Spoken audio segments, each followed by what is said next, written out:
Okay. Hi, this is Gabriel. Start off. Go ahead. I won't stop. Half of Gabriel. Yeah, it's half of Gabriel and Dresden. This is Josh, and I have a few questions for you. Not so many artists have managed to break through the scene barrier as far as exposing new material to the general public. So how does it feel to have like a song like As the Rush Comes, make it, play it on the radio and stuff like that? Weird. I mean, I don't know how to explain it. It's weird that people in weird places that you've never been to know what you're doing. And I try not to let it bother me or get to me. It's like, for me, DJing is playing music for people that are in the club and not worrying about too much what's come before it or what's coming after it, worrying about what's in the moment. So I don't worry about it too much. Are you sure that you're going to do this? I probably am. What does it matter, man? Armin van Buren told me back in October that his tune of the year was As the Rush Comes, the Sweeping Strings remix. And you were on the State of Trance radio show not too long ago. Yes. Last year, just late last year. You're playing bootlegs. Is any of this stuff going to be released, do you think? You know, we don't know. We keep trying, but none of it so far has been released. What does it take to get it released? You know, just dealing with the record companies. Basically, we're doing something that's not sort of condoned, so you have to go to the record company, the band, all these different publishers, and decide if it's worth what they're worth their while to do what you want to do. So you don't really have a choice in it. Well, how hard do you find it to get the rights to certain tracks? Like you did a remix of Missy Elliott and Kellis. Rights are incredibly hard to come by, so I wouldn't expect anything. Any of the bootlegs, I wouldn't expect us to be able to release. We do it totally just for fun of it for DJing purposes only. And if something can be released, great, but we don't really think about it like that. Fair enough. How do you feel being the fastest rising DJs in probably 2000? We don't really think about it. We just, we love playing music and we just play music, so we don't really think about that. I mean, that's all politics. Are there any artists whose songs you'd really like to remix? Or any songs for that matter? I always want to remix U2 for some reason, like a band, But U2, The Cure, those are the kind of bands that I gravitate towards when I remix. Right on. You have a new track you're hoping to break through with. Hopefully break through with. It's under a new name, Motorcycle. It's a new one. It's called Deep Breath Love. Tell me a little bit about it. There's actually, we're thinking that the next single is actually going to be this other track we're doing called Imagination. And hopefully it'll be out of Winter Music Time. And, we don't really try to think about it too much. We just try to make music that we like. It's like, if you worry about it too much, then it's like, it becomes stale. So, it's all about making music that we enjoy and see that people like it. How do you manage the balance of family life with producing and DJing all over the globe? It's hard. It's very hard. So, try to keep the DJing thing to 2 times a month. Twice a month only. And keep the producing during the week.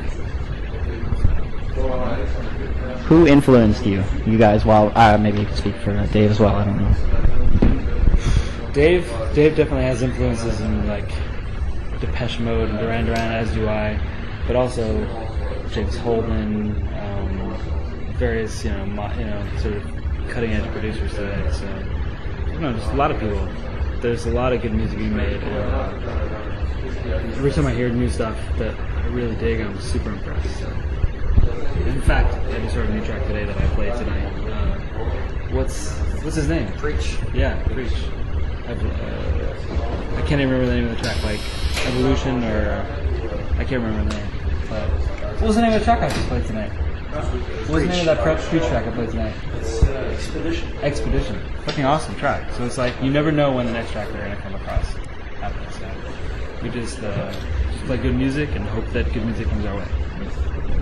How did your career in San Francisco start? For me, it was definitely a track that I made called Wave 3. So making that track and then having Dave help get Pete Tong to play that track and Pete Tong playing that track and so forth. So I think that's definitely the start for me.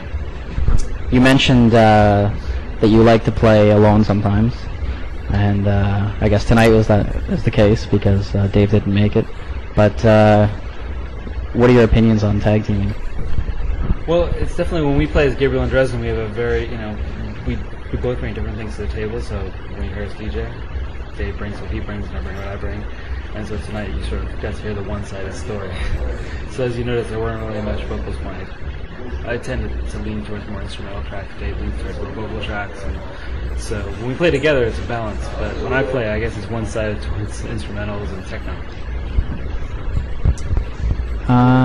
Have you been hurt through internet sharing of music files, like on sales? For instance, I guess as the rush comes.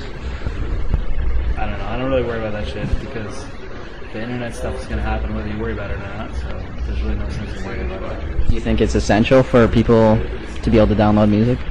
I mean, do you download music? Well, you don't have to tell us, I guess. I don't know because I find it a pain in the ass, but I think that people have decided and already voted that downloading music is the way to get music. So I think it's up for companies to figure out ways to make that legal and friendly.